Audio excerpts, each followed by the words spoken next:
Students, आज हम practice set 2.2 का क्वेश्चन नंबर 8 और 9 पढ़ने जा रहे हैं। So firstly write down the question number 8 as it is 3x square minus 2 6x plus 2 is equal to 0. Now take the product of coefficient of first term and constant term, that is plus 2. यहाँ पे हम 3 और plus 2 की multiplication लेंगे। 3 into plus 2 ये आएगा plus 6, and you have to factorize plus 6 in such a way that whose addition is 2 root 6. 6 के ऐसे फैक्टर निकालने की जिनकी एडिशन 2 root 6 आएंगे, वो फैक्टर है root 6 and root 6, because addition of these two terms is 2 root 6 and multiplication is 6. That's why we will consider these two factors.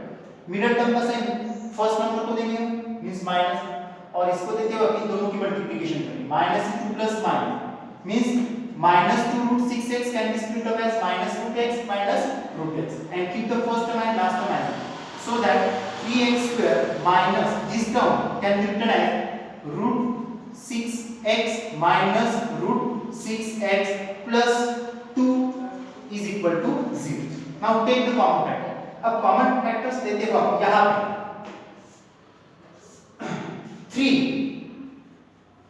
3x square it can be written as 3 को मैं लिख सकता हूँ root 3 into root 3, and x square can be written as x into x. Then root 6x can be written as root 6x can be written as root 3 into root 2 into x. अब यहाँ पे इन दोनों में से हम common निकालेंगे, इन दोनों में से अब 3 और root 6, 3 और root 6 इन दोनों में से कॉमन निकलेगा root 3, क्योंकि दोनों के अंदर क्या root 3, x स्क्वायर और x में से x स्क्वायर और x में से x कॉमन निकलेगा।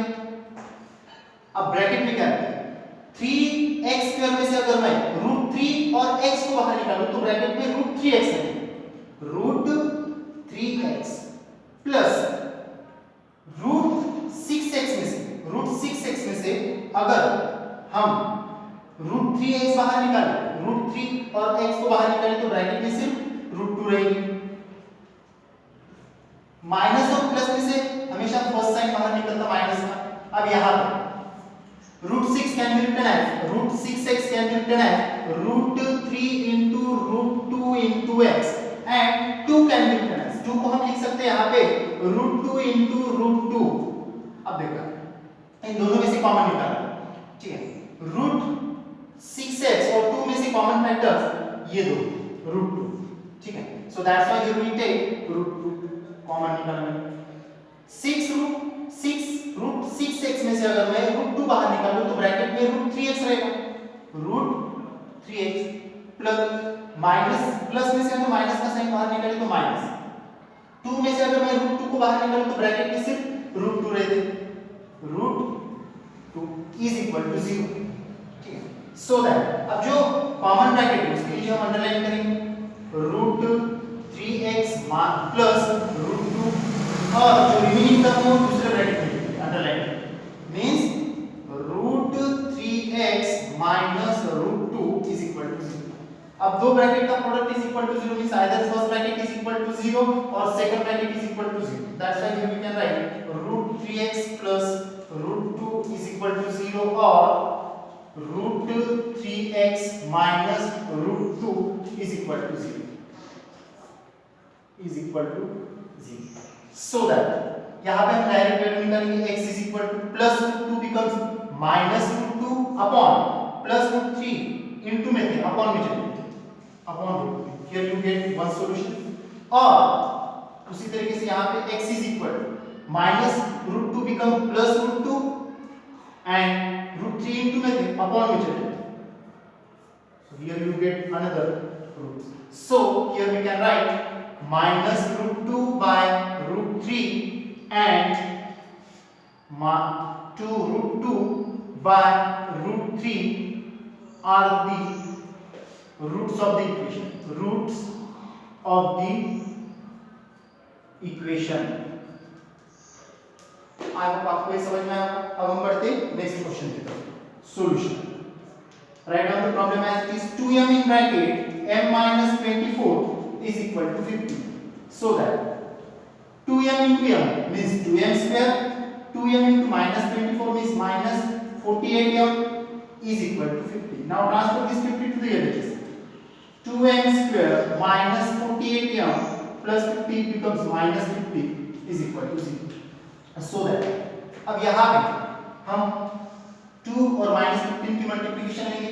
2 into minus 50 that is equal to minus 100. अब 100 के ऐसे फैक्टर निकालें कि जिनकी सब्ट्रैक्शन यहाँ पे 48 आनी चाहिए. So that factors are 50 and 2. Now give ये जो मिडिल टर्म का साइन हम ग्रेटर नंबर को देंगे 15 को और स्मॉलर को देते वक्त minus minus plus means this middle term minus 48m can be written as minus 50m plus 2m. Keep the first term and last term as it. Here we can write 2m square minus 48m can be written as minus 50m plus 2m minus 50 as it is equal to 0. अब ये पहले दो term में से common निकालेंगे और last के to term में से 2 और 50 में से 2 कॉमन फैक्टर बाहर निकलता है. m स्क्वायर और m में से m निकलेगा ब्रैकेट में रहेगा 2m में स्क्वायर में से 2m निकालें तो ब्रैकेट में m रहेगा माइनस 50m में से अगर मैं 2m बाहर निकालूं तो ब्रैकेट में रहेंगे 25 प्लस और माइनस में से फर्स्ट साइन प्लस का बाहर निकलेगा 2m और 50 में से 2 बाहर निकलेगा ब्रैकेट में रहेंगे प्लस 2m में से प्लस 2 बाहर निकाला हमने तो ब्रैकेट में रहेगा m माइनस में से प्लस का साइन निकाले तो माइनस 50 में से 2 निकाले तो 25 इज इक्वल टू 0. जो कॉमन ब्रैकेट है उसके नीचे अंडरलाइन करके वो सिंगल लाइन लिखेंगे m minus 25 और जो रिमेनिंग टर्म 2m plus 2 उसको हम अनदर ब्रैकेट में लिखेंगे 2m plus 2 is equal to 0. So that m is equal अब टू ब्रैकेट का product is equal to 0 means either first bracket is equal to 0 or second bracket is equal to 0. So that we can write m minus 25 is equal to 0 or 2m plus 2 is equal to 0. So that n is equal minus 25 become plus 25 यहाँ पे आएगा और m is equal to plus 2 becomes minus 2 by 2. So that is equal to minus 1. So that 25 and minus 1 are roots of the equation. The roots of the equation. I hope आपको ये समझ में आया होगा. अगर आप लिखना चाहते हो टेक दिस शॉर्ट.